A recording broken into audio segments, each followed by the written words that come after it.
오늘의 헤드라인입니다. 미세먼지 농도가 높을수록 독감 감염률이 증가한다는 연구 결과가 나왔습니다. 전문가들은 미세먼지가 심할 경우 개인 청결을 깨끗이 하고 외출을 자제할 것을 당부했습니다. 정부가 인공지능 등 4차 산업혁명 핵심 20개 분야를 집중적으로 지원키로 했습니다. 또 소재 부품 장비 분야 연구개발 사업 지원을 위해 예비 타당성 조사 제도를 개선합니다. 코오롱 인보사 투여 환자의 90%가 부작용 등을 알아보기 위한 장기 추적 조사 등록을 마쳤습니다. 식약처는 등록 환자의 70%는 검진을 위해 병원을 배정했다고 밝혔습니다.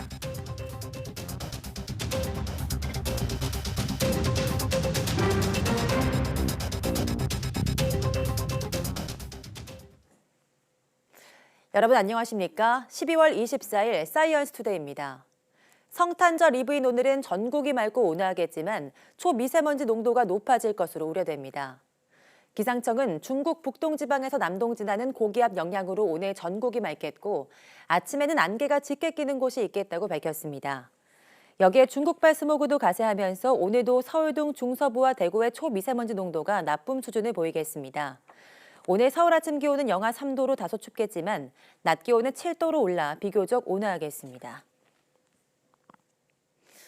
지난달 독감 유행주의보가 발령된 뒤 의심 환자가 계속 늘고 있습니다.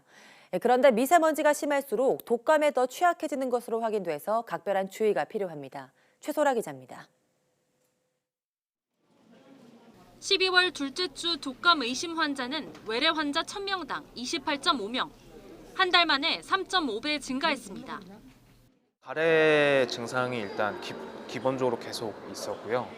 조금씩 시간 지나다 보니까 기침이랑 열이 조금씩 나기 시작했거든요. 미세먼지가 심해지면 독감 환자는 더 늘어나는 것으로 나타났습니다. 국내 연구팀이 미세먼지에 따른 호흡기 바이러스 감염 건수를 분석한 결과 6개 바이러스가 미세먼지 농도가 높을수록 감염률이 증가했습니다.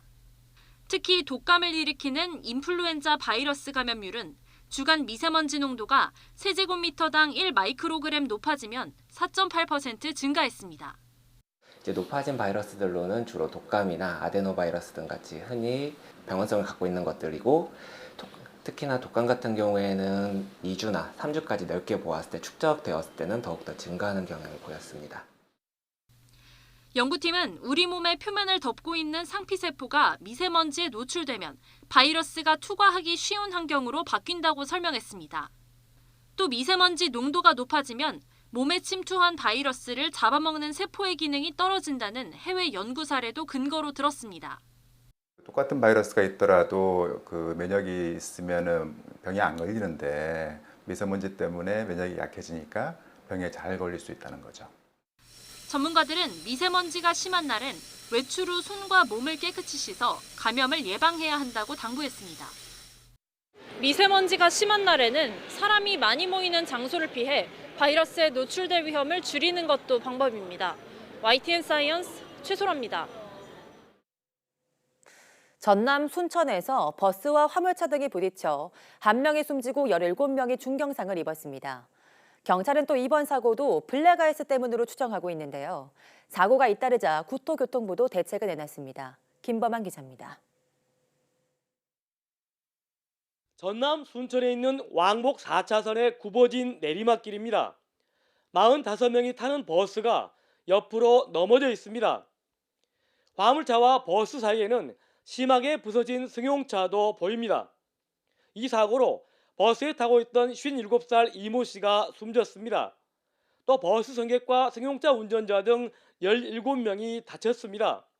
사고 버스는 고흥에서 광주로 가던 길이었습니다. 당시 도로는 비가 1mm가량 내린 뒤 기온은 영상 2도 상태. 버스가 내리막길에서 중앙 분리대를 넘은 뒤 마주오던 승용차, 화물차와 잇따라 부딪혔습니다. 그 전에 이제 비가 내렸어요. 비가 내렸고 온도가 아침에 좀 추웠는데 거기가 좀 우리 순천이나 보다는 좀 추게요. 그 사고도 아마 결빙이 있어서 사고 나지 않았을까. 블랙아이스 추정 사고가 잇따르자 국토부는 살얼음이 예상되면 전광판으로 안내하는 체제를 갖추고 고갯길이나 다리, 터널에 자동으로 염수를 뿌리기로 했습니다. 또 도로에 작은 홈을 파는 것도 늘리고 바닥에 열선을 설치하는 것도 검토하는 등 대책을 내놓았습니다. YTN 김보만입니다. 네, 앞서 말씀드린 것처럼 국내에서 최근 블랙아이스 사고로 대형 인명피해가 발생한 가운데 미국 버지니아주 고속도로에서도 69중 추돌 사고가 발생했습니다. 이 안개가 낀 상태에서 도로 역시 얼어붙으면서 일어난 사고였습니다. 이동우 기자입니다. 자동차들이 연쇄적으로 부딪히면서 어지럽게 뒤엉켜 있습니다. 붉은색 픽업 트럭은 아예 다른 차량 위로 올라탔습니다. 흰색 차량은 종이장처럼 구겨졌습니다. 연쇄 추돌 사고가 나자 차 위에 올라가 부상자를 구출해내기 바쁩니다. 미국 버지니아주 퀸스크리크 브릿지 부근 고속도로에서 현지 시간 22일 오전 7시 50분쯤 무려 69중 추돌 사고가 발생했습니다. Next thing I know, I see cars just start piling up on top of each other. And then I was able to, slam on my brakes, release them, slam on my brakes, release them, and then able to stop right before the pile. 사고 당시 도로가 추위로 얼어붙어 이른바 블랙아이스 사고로 이어졌고 짙은 안개가 끼어 운전자들의 시야를 가리면서 피해가 커졌습니다. 이번 사고로 최소 50여 명이 부상을 입었고 2명은 위독한 상태입니다. 차량 69대가 크게 파손됐으며 근처 도로는 극심한 교통 혼잡을 빚었습니다. I didn't realize what was happening. It was just crazy, and I got out. He came and got me because I was sitting in the car. I didn't know what to do. It was just so scary. 국내외에서 블랙아이스 대형 사고가 잇따라 발생하면서 운전자들의 주의와 함께 예방을 위한 근본적인 대책이 절실한 상황입니다. YTN 이동호입니다. 정부가 인공지능과 빅데이터 등 4차 산업혁명 기반 기술 20개 분야를 지정하고 이들 분야에 대한 연구개발에 집중 지원하기로 했습니다. 국가과학기술자문회의는 국가과학기술자문회의 심의회를 열고 이런 내용이 담긴 안건을 확정했습니다. 이에 따라 인공지능과 빅데이터 등 4차 산업혁명 기반 기술에 대한 투자 전략이 강화되고 2022년까지 스마트 공장 3만 개가 구축됩니다. 정부는 또 긴급한 핵심 소재 부품 연구개발 사업을 신속하게 지원하기 위해 예비 타당성 조사 제도를 개선하기로 하고 핵심 품목 연구개발 R&D 사업에 2022년까지 총 5조 원을 투자하기로 했습니다. 원자력안전위원회가 오늘 회의를 열어 월성원전 1호기의 연구 정지를 다시 논의합니다. 원안위는 앞서 10월과 지난달 각각 회의를 열고 월성 1호기 연구 정지안을 논의했으나 위원 간 이견으로 결론을 내지 못했습니다. 1982년 11월 가동을 시작한 월성 1호기는 2022년까지 10년 연장 운전 승인을 받았으나 지난해 한수원은 경제성이 부족하다는 이유로 조기 폐쇄를 결정했습니다. 원안위 회의에서 운영 변경 허가안이 의결되면 월성 1호기는 고리 1호기에 이어 두 번째 연구 정지 원전이 됩니다. 그러나 오늘 회의에서도 연구 정지에 대한 결론을 내릴 수 있을지는 미지수입니다. 앞서 두 차례 회의에서 일부 위원들이 감사원 감사 뒤에 연구 정지 안건을 심의하는 게 옳다며 반대해 논의가 보류된 바 있습니다. 2011년 3월 동일본 대지진 당시 폭발 사고를 일으켰던 후쿠시마 원자력 발전소에서 발생하는 방사능 오염수를 보관하지 않고 사실상 버리는 것으로 결정했습니다. 보도에 김원배 기자입니다. 지난 2011년 폭발 사고가 난 일본 후쿠시마 원자력 발전소 부지에는 약 110만 톤의 오염수가 저장돼 있고 하루 평균 약 170톤씩 증가하고 있습니다. 이 오염수 처리 방안을 찾기 위해 2016년 11월부터 활동한 오염수 처리 대책위원회 전문가 소위원회가 오염수 처분 방안으로 3가지 안을 제시했다고 일본 경제산업성이 밝혔습니다. 첫째 안은 물로 희석해 바다로 내보내는 해양 방출이고 둘째 안은 증발시켜 대기로 내보내는 수증기 방출이며 세 번째 안은 이 두 가지를 병행하는 것입니다. 전문가 소위원회는 해양 방출은 일본 국내 원자력 발전소에서 폭넓게 이루어지고 있다며 국가가 정한 기준치 이하로 희석해 바다에 버리는 방법이라고 설명했습니다. 수증기 방출은 고온에서 증발시켜 배기통을 이용해 상공으로 방출하기 때문에 대기 중 방사능 오염도는 국가가 정한 기준치를 밑돌게 된다고 지적했습니다. 전문가 소위원회는 방출 시기와 기간에 대해서는 일본 정부가 책임지고 결정해야 한다고만 언급했습니다. 소위원회가 제시한 초안 보고서에 따르면 방출 시작 시기와 연간 처리량에 따라 처분 기간이 달라질 수 있는데 현재 보관량 등을 기준으로 따질 경우 최소한 10년 정도는 걸릴 것으로 추산됐습니다. 전문가 소위원회가 발표한 오염수 처리 방안을 보면 시기가 문제일 뿐 해양 방출이 단행되는 쪽으로 사실상 결론이 난 것으로 보여 해양 방출을 반대해온 우리 정부의 대응이 주목되고 있습니다. YTN 김원배입니다.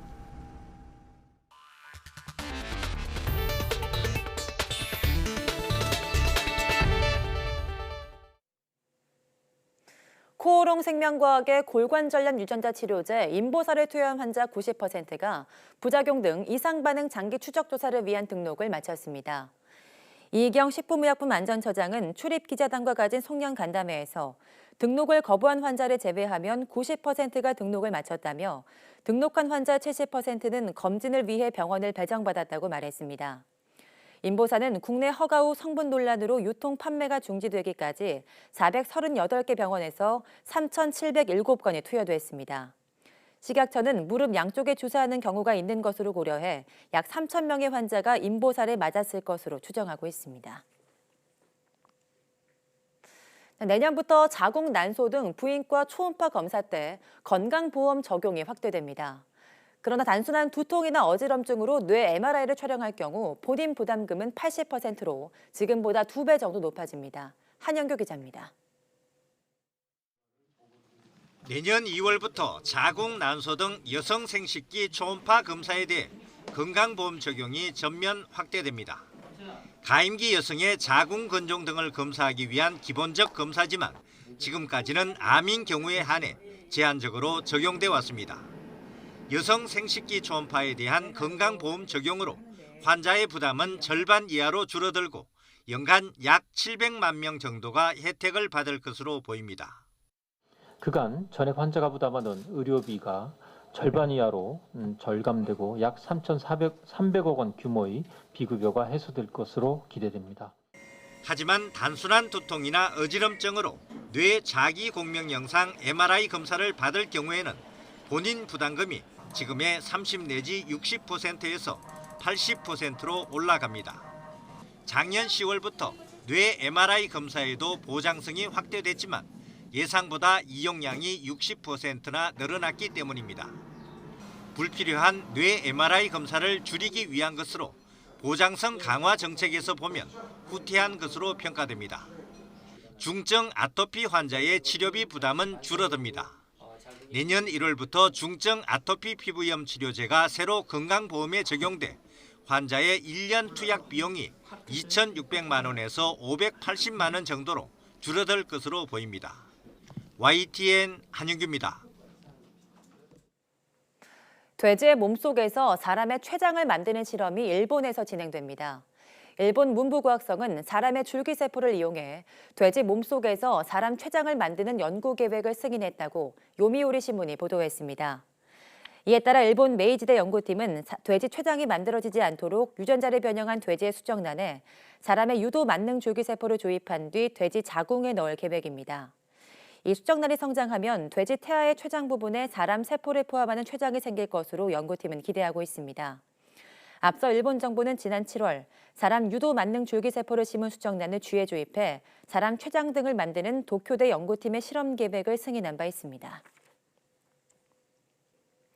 입주민들을 위협하는 아파트 지붕이 있다고 하는데요. 주로 바람에 약한 아스팔트 싱글 자재로 시공된 지붕이 문제였습니다. 김우준 기자가 아스팔트 싱글의 위험성을 알아봤습니다. 서울의 한 아파트 지붕에 올라가 봤습니다. 그야말로 성한 곳이 없습니다. 다른 동의 사정도 마찬가지. 올해 유달리 잦았던 태풍을 견디지 못하고 아예 지붕이 뜯겨 나간 건데 그나마 붙어있는 자재마저 위태로워 보입니다. 태풍에 떨어져 나간 지붕 사이에 보시다시피 두터운 철판이 아슬아슬하게 걸려 있습니다. 강풍이 몰아치는 한겨울이기 때문에 언제 떨어져도 이상하지 않을 상황입니다. 하루에도 수십 번 아파트에 드나드는 입주민들은 지붕 위의 심각한 상태를 알 도리가 없습니다. 지금 보니까 다 오르네. 평소에 지붕이 안 볼 때는 그냥 무심히 지났는데. 이렇게 바람에 날아간 지붕은 주로 아스팔트 싱글로 만들어졌습니다. 실제로 겨울 바람을 이기지 못한 지붕 자재 아스팔트 싱글이 떨어져 입주민들이 지나다니는 머리 위쪽에 걸려있는 모습을 볼 수 있습니다. 아스팔트 싱글은 저렴하고 시공이 간편해 10여 년 전부터 아파트 마감재로 많이 쓰였습니다. 하지만 상대적으로 내구성이 떨어지고 가벼워 태풍 같은 자연재해에 특히 취약합니다. 올해 태풍이 많이 오게 돼서 지금 예년에 비해서 관련 공사가 4배 더 증가돼서 수주를 저희는 하게 되었습니다. 향후에도 올해 태풍으로 인해서 아직 보수를 못한 단지들이 많이 있기 때문에. 경기도 안성시에 위치한 또 다른 아파트 단지입니다. 이곳 지붕 역시 제가 들고 있는 아스팔트 싱글로 시공되어 있는 곳인데요. 뜯겨져 나간 지붕 자재들이 이렇게 이리저리 널브러져 있는 모습을 볼 수 있고 멀쩡해 보이는 곳 역시 들어보면 힘없이 떨어져 나가는 상황입니다. 성인 남성이 한 손으로 들 수 없을 만큼 묵직해 자칫 지상으로 떨어진다면 인명피해마저 우려되는 상황. 하지만 아스팔트 싱글에 대해선 기본적인 시공 기준마저 마련돼 있지 않습니다. 각종 부실 시공에 대한 우려가 끊이질 않는 이유입니다. 유지관리 지침들이 현재 잘 만들어져 있지 않습니다. 그러다 보니까 현장에서 바람의 색이라든가 비의 강도라든가 이런 것들에 대해서 제대로 이렇게 대응하기가 어려운. 아파트를 보호하는 지붕에서 입주민을 위협하는 흉기로 언제 변할지 모르는 아스팔트 싱글에 대해 보다 철저한 관리 감독이 필요하다는 지적입니다. YTN 김우준입니다. 서울 시내 목욕탕과 찜질방 46곳 중 절반가량은 방화 안전시설 관리가 기준에 미달한 것으로 확인됐습니다. 서울시 소방재난본부는 이번 달 19일 불시 단속한 결과 46곳 중 22곳에서 위법사항 46건을 적발했습니다. 업소들은 주로 피난 방화시설 유지 관리가 부실했거나 비상구 등 대피로에 장애물을 쌓아뒀다가 단속에 적발됐습니다. 시 소방재난본부는 적발된 업소에 과태료 부과와 조치 명령 등의 행정처분을 내렸습니다. 제주 제2공항 건설이 환경 영향평가 문제 등으로 지체되면서 4년이 넘도록 결론을 내지 못하고 있습니다. 이 설악산 케이블카 사업이 환경 영향평가의 벽을 넘지 못해 사업 자체가 무산된 적이 있는데 환경부가 최종적으로 어떤 결정을 내릴지 주목됩니다. 황선욱 기자가 보도합니다. 제주 서귀포시 성산읍 일대 제주 제2공항 예정지입니다. 국토부는 2025년까지 여의도의 2배, 545만 제곱미터 규모의 이곳에 활주로 1개와 여객터미널 등을 갖춘 공항 건설을 추진하고 있습니다. 관건은 대규모 국책 사업의 입지 타당성 등을 평가하는 전략환경영향평가입니다. 환경부는 지난 19일 국토부의 전략환경영향평가 중 조류 충돌 위험성 평가와 소음 영향 대책에 미흡한 점이 있다며 두 번째 보완을 요구했습니다. 조류의 이동 특성이 반영되지 않은 상태에서 위험성 평가가 돼가지고 그 조류의 이동 특성을 반영해서 다시 한번 재평가를 해달라, 이런 내용의 재보완을 요청한 겁니다. 국토부가 내용을 보완해 제출하면 환경부가 동의, 조건부 동의 또는 부동의 결정을 내리게 됩니다. 설악산 케이블카의 경우 지난 9월 환경부가 설악산의 자연환경과 생물 다양성 등에 부정적인 영향이 우려된다며 부동의 결정을 내려 사업 자체가 백지화됐습니다.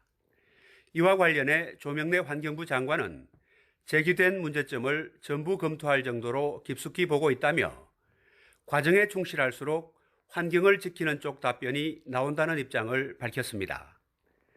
제주 지역 사회는 제2공항을 놓고 지역 경제 등에 도움이 된다며 찬성하는 쪽과 환경 문제 등을 이유로 반대하는 의견이 팽팽히 맞서 있습니다. 제주의 환경 수용력이 국토부의 공급 위주의 일방적인 항공 수요 정책을 감당하지 못하고 있다. 이미 제주는 쓰레기 하수 처리, 상수원 고갈, 교통 체증 등 사회적 환경적 부분에서 객관적인 수용력을 초과했다. 환경부가 국토부에 보낸 재보완 요구에는 답변 시한이 없어 전략환경영향평가는 당분간 표류할 가능성이 큽니다. 하지만 내년 상반기쯤 국토부에 답변이 오는 대로 동의 여부를 결정할 수밖에 없어서 환경부 최종 결정이 제주 제2공항 사업의 분수령이 될 전망입니다. YTN 홍순욱입니다.